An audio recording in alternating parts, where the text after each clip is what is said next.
under God, indivisible, with liberty and justice for all. Thank you, Will.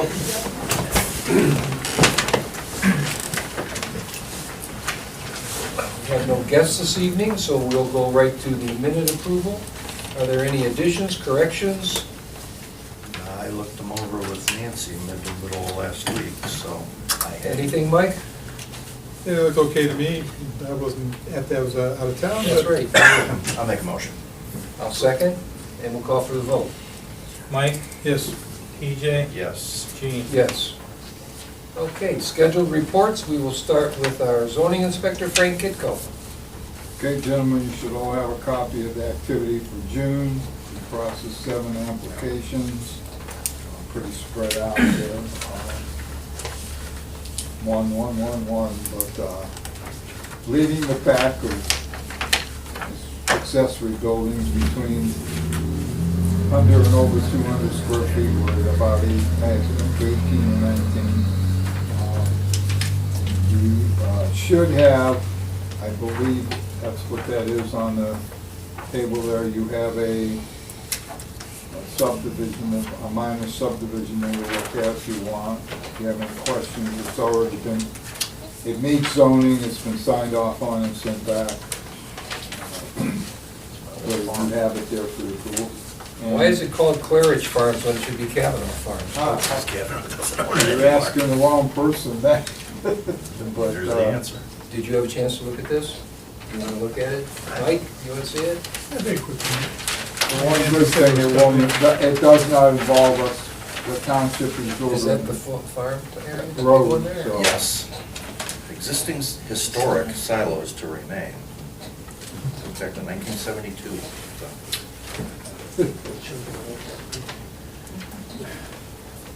But it doesn't put an extreme burden on the township as far as roads or anything. Yeah, it's all off of, everything's off of 44. Right, I'm- Are there plans for it to go back and expand, or? It could possibly. I Not haven't really, seen Frank, anything. that's all he owns. Is that all he owns? Okay. Does that go all the way back to the property line ends, PG? Yes. Okay. One lot on Stafford and maybe 2. And everything else fronts on 44. Good luck with that. Right. As I was looking to sell that, I was told 2-3 times over that 44 frontage lots are not in demand. Well, So, it'll be interesting to see how it develops. Is that the gentleman that you bought the farm from you? the biggest part, yeah. And we did, we driving. now have finally approved, and they do have the permit for what we considered a coffee shop situation down, I think some of you've been aware of it, they've applied for where the barber shop or Zoka's hair salon used to be, that those people have bought that and they're gonna make it into a coffee shop, restaurant type of facility. They did have some complications because it does involve 2 different zoning districts. But they did get ODOT approval. And just so you know, the permit from ODOT is 12 pages long. For them? So- For the coffee shop? Yeah, and what he went through to get that, it was about 12 pages, 8 or 12 pages. And of course, you know, our buddy down here on the other side, don't worry about it, I'll get it. He Piece of won't cake. give it to me, so it'll be interesting. That But meeting's anyway. tomorrow, right? Huh? That meeting is The tomorrow. meeting is tomorrow. And all of a sudden, there seems to be quite a bit of interest. I think Jane said she had 20 calls today. I had quite a few calls. So, but, And It is what it anybody I is. told, I said, you know, you come to that meeting, you be respectful, there's a procedure, Right. and, so, but that's all I have. any questions on the board for Frank? Is there anyone in the audience here today that have a question on zoning related for Frank? Thank you, Frank. We'll move on. And I have Mike's fence to maker supposed to be here. He's not here. Mike is under the weather. He was actually hospitalized. I think he's still in. Oh, my. Okay, pancreatitis. well, we'll pass on his report. We will. Is there anything you want to say with roads or Uh, department, PJ? No, I think we had the pre-construction meeting last week for the big project that we've been talking about up there, Moreland.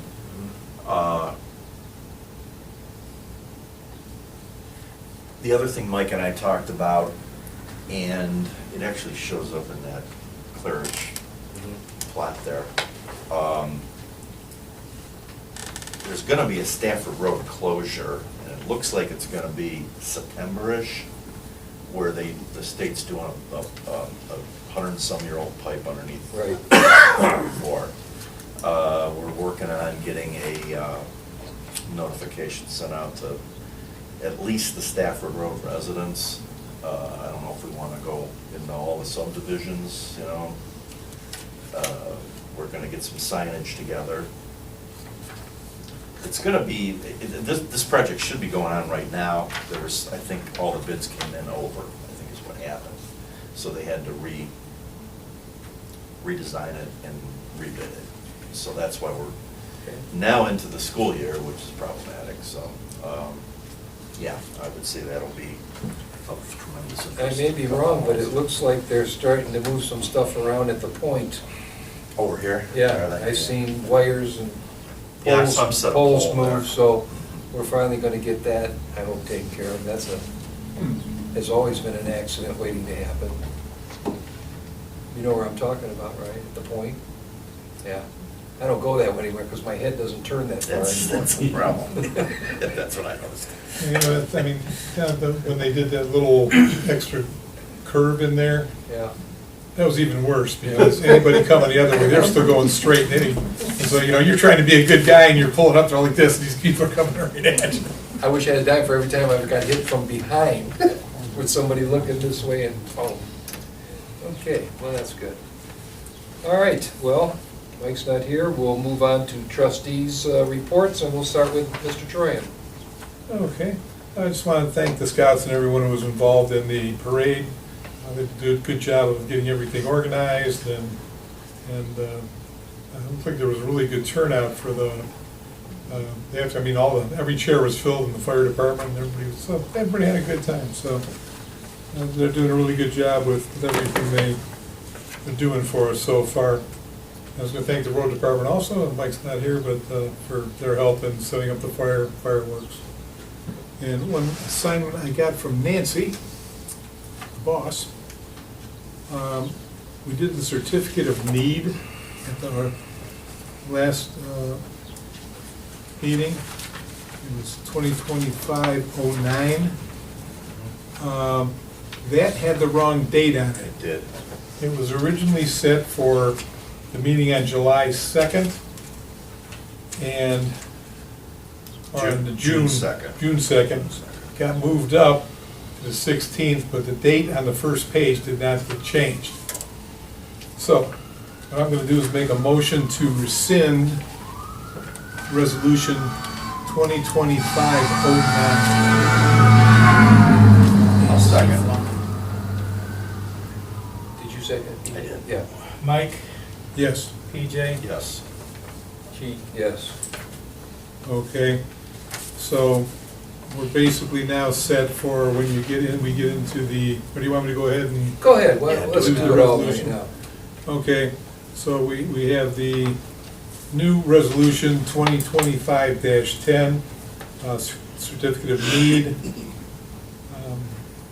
The Board of Trustees of Auburn Township, Geauga County met in regular session on July 7th, 2025. Board of Trustees have determined the amount of tax which may be raised within the 10 mil limitation by levies on the current tax duplicate will be insufficient to provide an adequate amount for the necessary requirements of the Auburn Township and necessary levy a tax in excess of limitation for that purpose. ORC 570519G for the general construction, reconstruction, resurfacing, and repair of streets, roads, and bridges in municipal corporations, counties, and townships. And this is going to be for a 1 mil levy for a period of 5 years. The levy will be placed on the ballot on 2026 and begin collection in 2027. Okay, so I will make a motion to approve resolution 2025-10, certificate of need. I'll second that. And that is a renewal. Yes. Mike, Yes. PJ, Yes. Gene. Yes.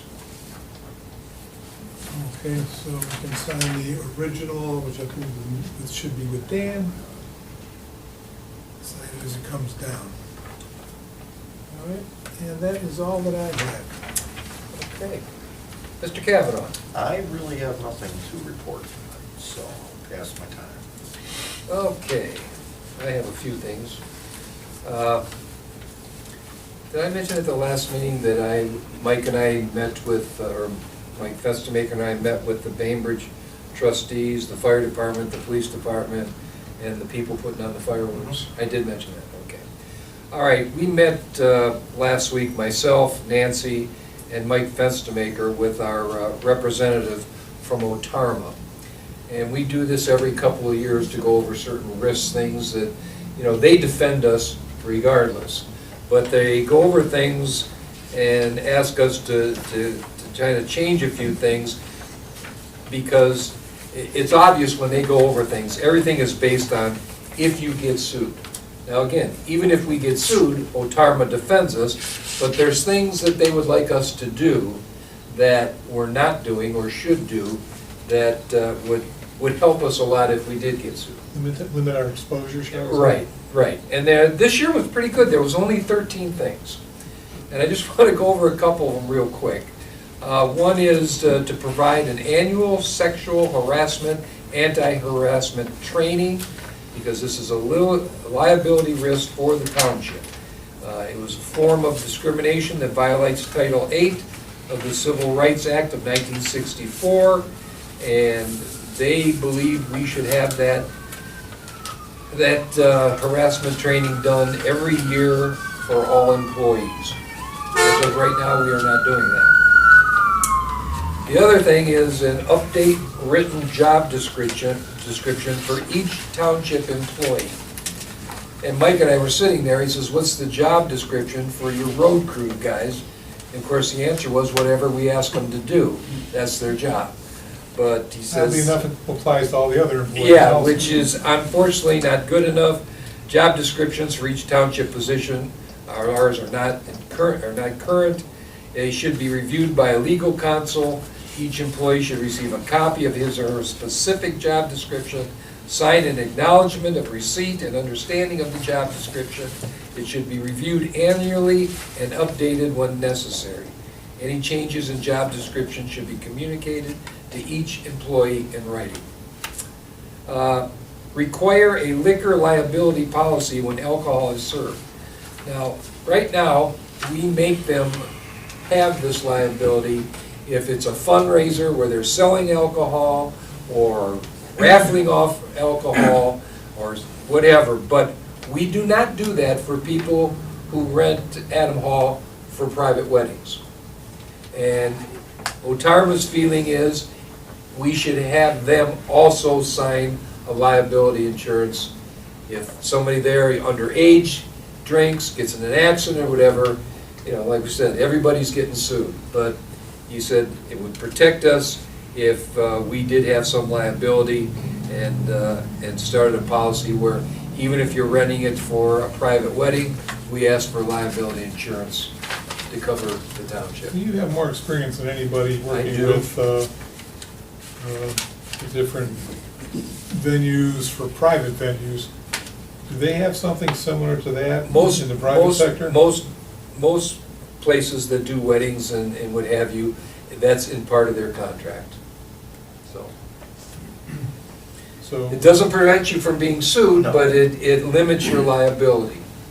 is that something we would put into our standard rental Yes. contract as opposed Yeah, to a? just like standalone? we do if somebody who's renting it to sell alcohol as an event or a fundraiser, we should use the same document if they're using it for a private. Now, right Nancy had away. mentioned, I don't know if she has worded, that they would want to have us put on their personal insurance as a liability. I mean, that's a stretch. It's almost like a hold harmless that we're asking Yeah, for. not even a hold harm, I'm just Yeah. saying that, basically put the township on as part of their insurance for this event. I know we have. The Geauga County Fair makes me do that every year. And so, I'm thinking there's a sentence or two, I know there is, that where we require a sheriff to be on site, but, that's normal, that's, yeah. that doesn't protect This us would liability. go, wise. this goes over and beyond that. Yeah. Again, something we need to look at and work on. I'll go over these quickly. Document, this was something he was adamant about, document road and sign inspections. Like Mike said, when they're out, they look at them, make sure everything's right.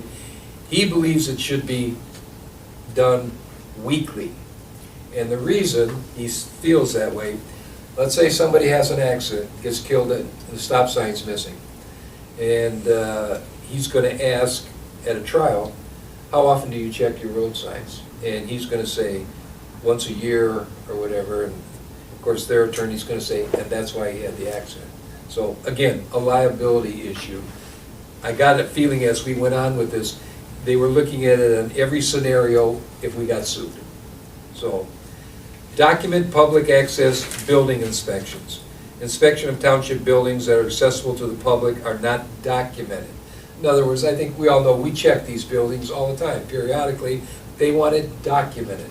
I think he's also given us some sheets to look at that other places use for stuff like that, where they can just have a checklist in the truck to just say they've done it, they signed it, in case there's a problem.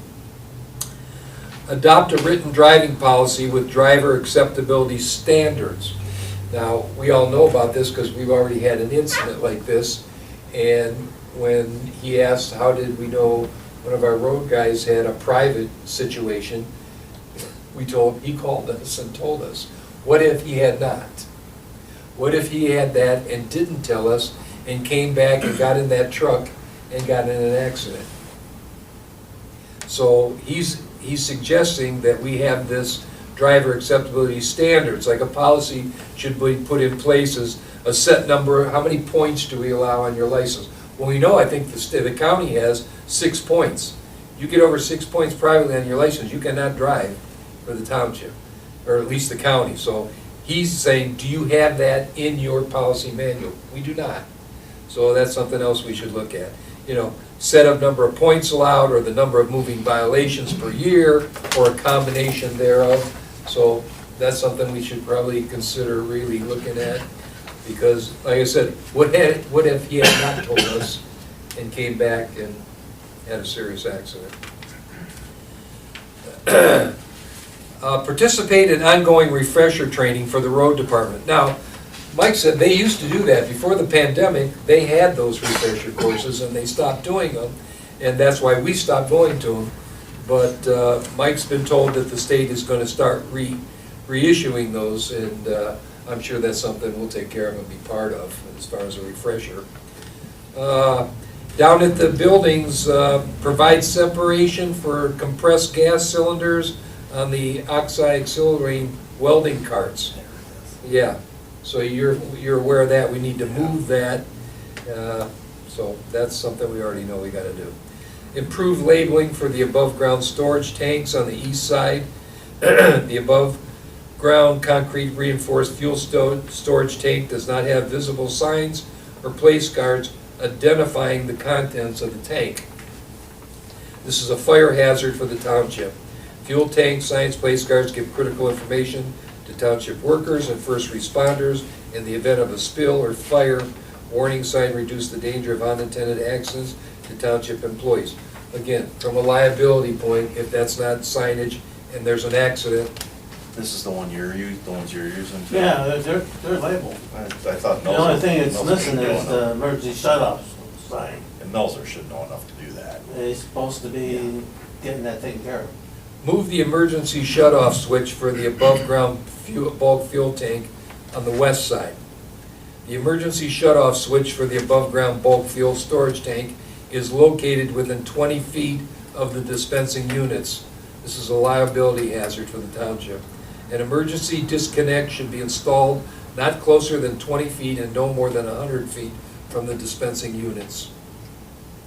Well, that's news to me. Yeah, I'm gonna go back to, who would we work with on the installation? Melzer, I'm assuming? Yeah, They should know all this stuff. they really rely on the fire department to approve it, what it boils down to. Well, it's I'll look something into it. we need to look at. And the last one was an easy one, is conduct documented park and playground inspections. I think the last time, 2 or 3 years ago, we went through this was on there. They want to make sure that you have a proper amount of mulch, a certain kind of mulch on the playground that's standard. We haven't been doing that. And he also said, again, there should be weekly checklists that we have checked the playground weekly during the summer days when the park's being used in the playground. That should be, we have, and he gave some forms we can use that they should have in their truck, and it should be noted weekly that they've checked it. Again, a liability for the township.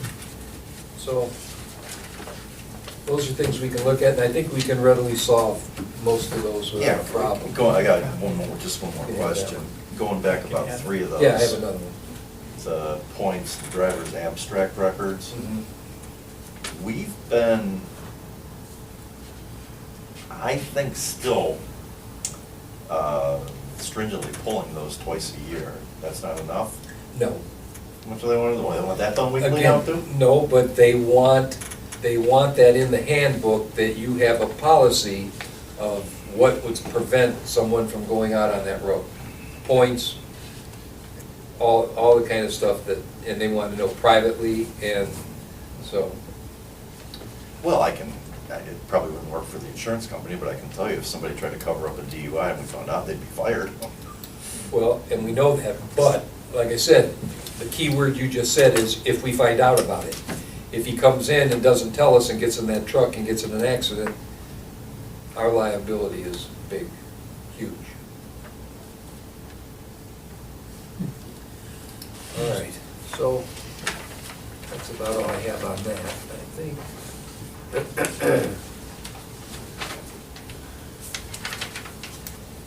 see anything, process to levy a tax, resolution.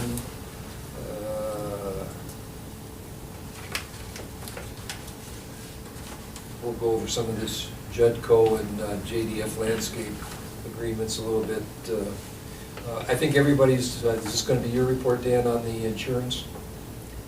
I thought that was gonna be next. Yeah, we'll do that, okay.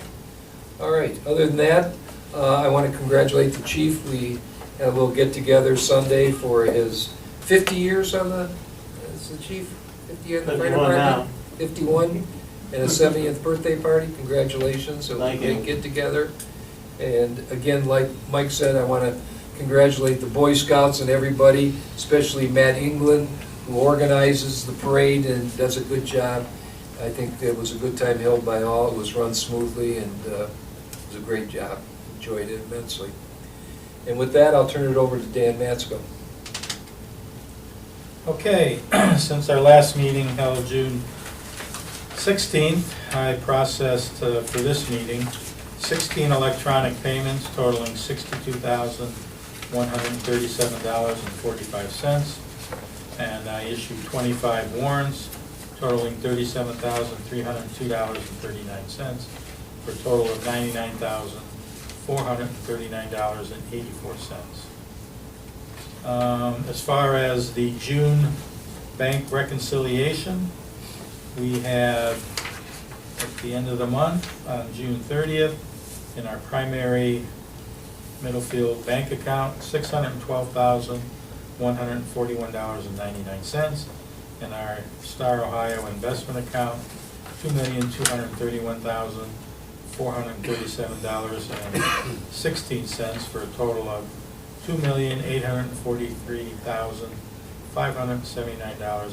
$2,843,579.15. And that's all I got, if there's any questions. Okay. Before we get into old business, new business, are there any comments, any questions from anybody in the audience this evening? So with Your name, sir? Fred Bauer, Fred Bauer. I was going to ask about that insurance report. So that's from our broker or from the insurance? It's Otarma who represents all townships in the state of Ohio. And every 2 or 3 years, they come and just look at some of the things, they have questions, because they defend us. If we get sued, they defend us. So they kind of have a checklist, and we look over every situation Yep. as a what if. Will they give you access to sexual harassment training video? I mean, most. I don't think they put on the seminars, but they'll tell us who to go to have it done. Just like I said, there were sheets in here, checklists as far as checking the playground, checking our buildings.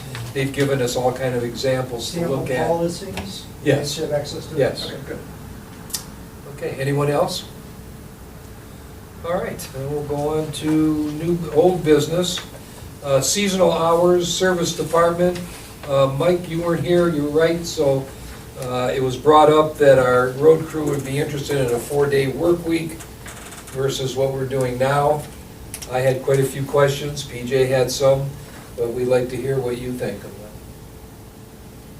Well, popping up and saying we want a 4-day week, it's like, okay, I guess that sounds like it would benefit them because they'd get a 3-day weekend.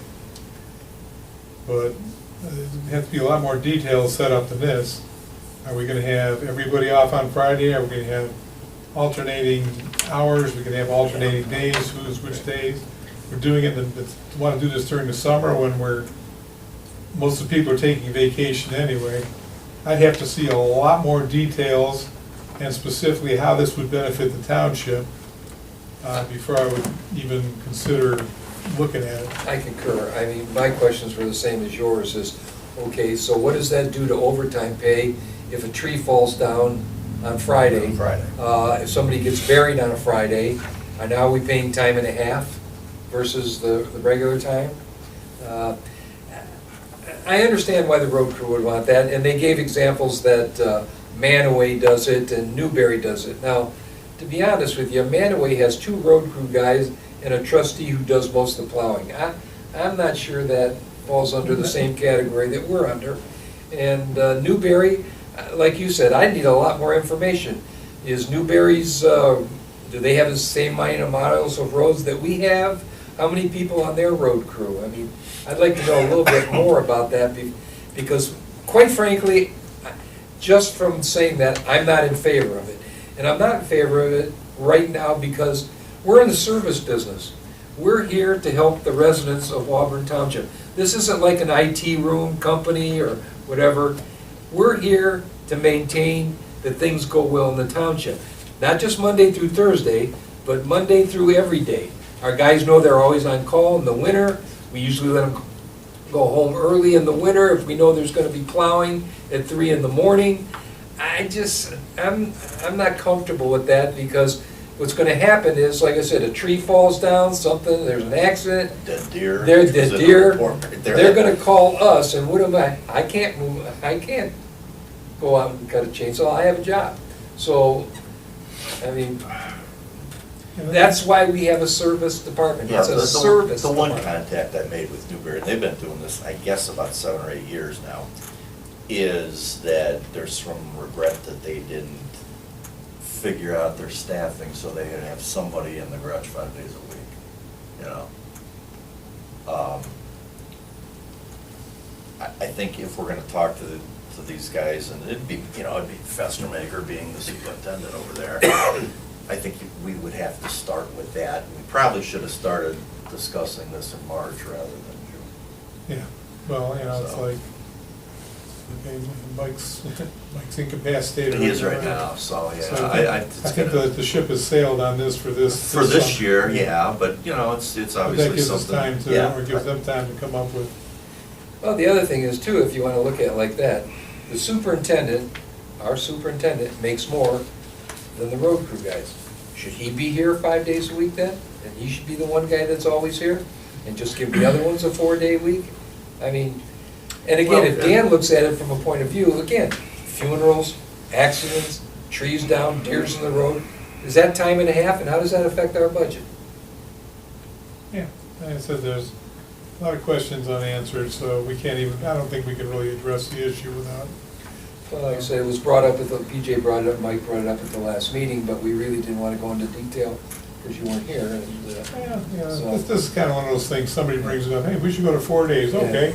Yeah. I'll go ask the guys. Oh, all Yeah. right. There's unintended consequences to Yeah. that, there always is. Yeah. Well, like I said, so you're asking Well, me to might be more table beneficial, that, right? is, how about if we go to like 6 8-hour days? Yeah, there you go, yeah. Oh, 24 on, what was it, wait, 24 on, 48 off, Yeah. there's all kinds of options. You see what I'm doing here, Dan? Tabling it. Table it. You know what that means, right? Yeah, I do. Table it. Yeah. Okay. All right.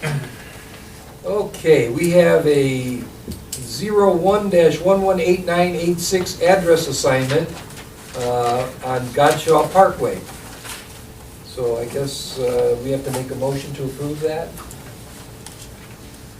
Yeah, okay. I'll make a motion to approve the Godshaw Shall I kind of Parkway recommendation? new address. I believe he's putting up a new building in there, so, is that right? It's 10115 Do those come to Goshawk you, Parkway. do those come to you from the county? Yeah. Well, sometimes. I don't know, they used to do it on their own, and all of a sudden now they ask you guys for approval, but all these. Well, I mean, what do we have to go off of to decide, you know, Right. the numbering system? You know, it's. I figure they know what they're doing, they just pick out a number, we're not gonna, Right, we'll it's move it just- over. It's to- just like the culverts, you know. We used to do them, now they do them, but they still want us to inspect them, you know. I mean, I don't inspect them, the road department does, but, you know. But they'd say it's gotta be this big in diameter or in this length. But yet our road department inspects the installation, and sometimes they do the installation, sometimes they don't, but, you know. Well, I trust the county's ability to generate a number, so I will second Gene's motion. Michael? Yes. PJ? Yes. Gene? Yes.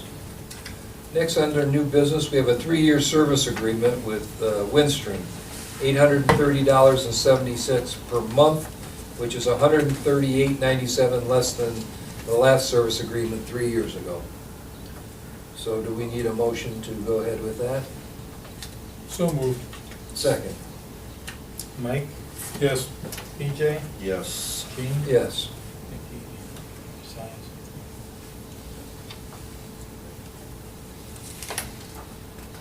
Am I the only one that signs this?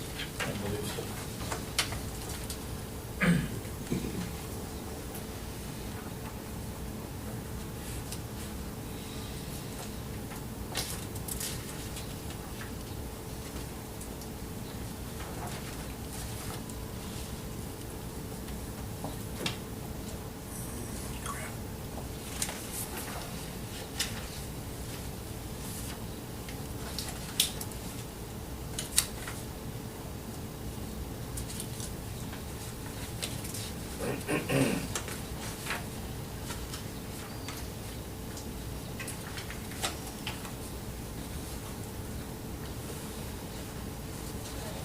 I need you to sign this.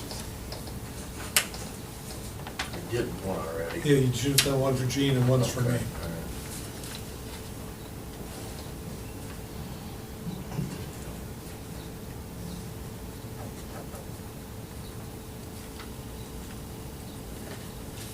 So we found Dan. Yeah, that goes to Dan. That goes that way too.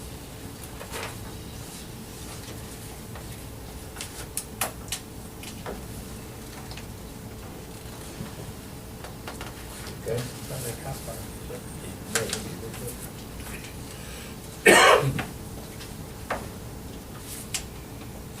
We got two. Okay, same thing? All right, next on the agenda under new business is the Jedco quote for the 2025 Valley Freightliner build-out of $117,270. Yeah, pretty carefully spec'd out by Mike Ludwig at the road department. He's done this before. And Judco's quote was what Gene just mentioned. I'm gonna make a motion that we go with Judco for the build out of that truck.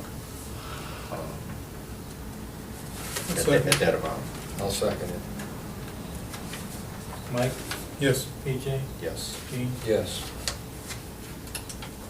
What is this? Oh, this is the contract. That's the quote. Do I have the other guys got signed it? I think so. Is it signed right here? Yeah. This is PO number. Just need to That's my sign name. it there.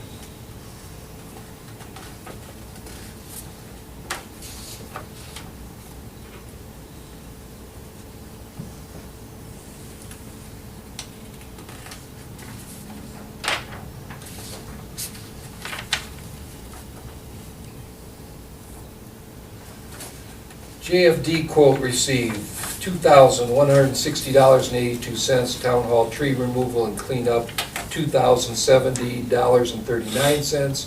Maple shade bed cleanup, $1,201.75. Administration replacement of a 7 to 8 foot blue spruce tree. Yeah. Those all three came together. I think he said if we took all three, there's a $200. It's three separate Yeah. projects. Of course, Right. you know, we've got this ongoing story with the fence Right. over here on the Right. west side of Town Hall. I understand they're beating us up pretty good in the fence. I think your tide has turned a little bit there, from what I understand. The neighbors are a separate issue. But, yeah, it's hasn't, that far corner, the northwest corner of that property really hasn't been properly maintained. And this involves growing that out. Growing it out. JFD has also done good, they take care of our cemeteries, they do a nice job, I have no. Okay, the other thing is one of these trees. Yeah. You know, after we lost in that big storm, when we lost all these big trees out here, we kind of reconfigured everything, and one of those trees died. That's specifically mentioned in a quote. Right. And the other thing is clean up over there where we took that big old dying maple tree down. What was it, last winter, fall?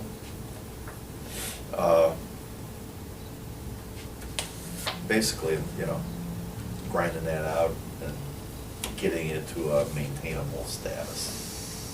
So, Okay, cleaning up cemeteries, that's what we, you know.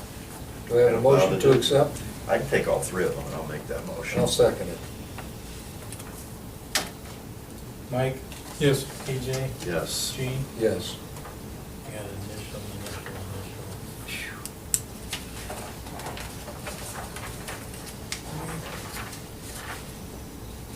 Good. Dan's gonna Let's just do this I'm one. sure he's gonna get to that, should be here. Signature. This, It should be, but it's not. It's not. I've already gone through his thing. Okay. All right, review the preliminary subdivision plat, which we've already done. Okay, Gene, Yes, sir. check with Dan, I believe we want to do this, unless I'm mistaken. We got a time factor on that? Adopting the budget of Auburn Township for fiscal year beginning January 1, 2026. The Board of Trustees of Auburn Township, Jug County, Ohio met in regular session on the 7th day of July. Present were Michael Troyan, Patrick Kavanaugh, Eugene McEwen. Move for the adoption of the following resolution. Be it resolved by the Board of Trustees, Auburn Township, Jug County, Ohio, that it is necessary to adopt the following. The Auburn Township budget for the fiscal year 2026 is hereby adopted as presented on the financial worksheet attached hereto and made part of this resolution. Seconded, the resolution and the roll call being called upon, its adoption of the vote resulted as follows. So I guess we need to make a motion to adopt the budget that you just presented. I will make that motion. Do I have a second to that motion? Second? And then you need to call for the roll call. Mike? Check on that. Yes. PJ, Yes. Gene? Yes. So I made the motion, DJ seconded. Is there anything else on the board here that any board members need to bring up or discuss? Is there anyone in the audience this evening that would like to bring up anything or discussions for the Board of Trustees? I just complained in general, anything's fine. No? With that, I guess I'll make the motion of all motions to adjourn. Do I have a motion? Second? We got a motion and a second. Mike, Yes. EJ? Yes. Gene? Yes. Thank you, everyone, for participating in your local township government.